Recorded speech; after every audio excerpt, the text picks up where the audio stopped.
1 മണിക്കൂറായി വണ്ടി കിടക്കുക, എന്ത് ചെയ്യണമെന്ന് അറിയാൻ വയ്യ. നമ്മൾ സ്റ്റേഷന് മുമ്പ് വണ്ടി ഇട്ടിട്ട് 1 മണിക്കൂറാവുന്നു. പക്ഷെ അച്ഛനും അമ്മ എത്രയായാലും അച്ഛനും അമ്മയല്ലേ, മനസ്സും വരുന്നില്ല.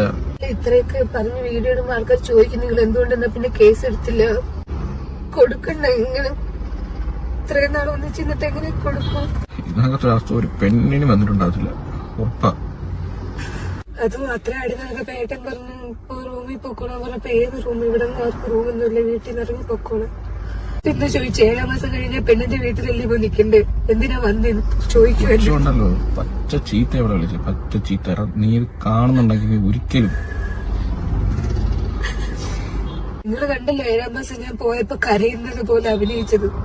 എന്നിട്ട് ഇതിപ്പോ ചോദിക്കുക 7 മാസം കഴിഞ്ഞ പെണ്ണ് അവിടെ അല്ലേ നിക്കണ്ടേ, എന്തിനാ അവിടെ ഇവിടെ വന്ന്? ഞാൻ വഴക്കുണ്ടാക്കാൻ വേണ്ടി വന്നത്, വീഡിയോ എടുക്കാനും പ്രൊമോഷൻ എടുക്കാനും എല്ലാത്തിനും കൂടെ വന്നത്.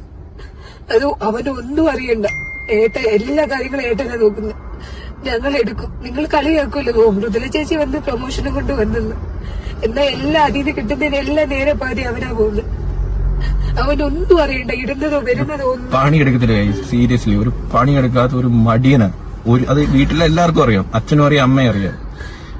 1 മണിക്ക് എണീക്കും, ഉച്ചക്ക് വീഡിയോ എടുക്കാൻ വിളിച്ച 1 മണിക്കൂർ കഴിഞ്ഞ്. അപ്പോഴും ഏട്ടന് എത്രയും പെട്ടെന്ന് വീഡിയോ എടുക്കണം. അവർക്ക് സമയത്തിന് ഓരോരുത്തർ വിളിക്കുമ്പോ സമയത്തിന് വീഡിയോ കൊടുക്കണം.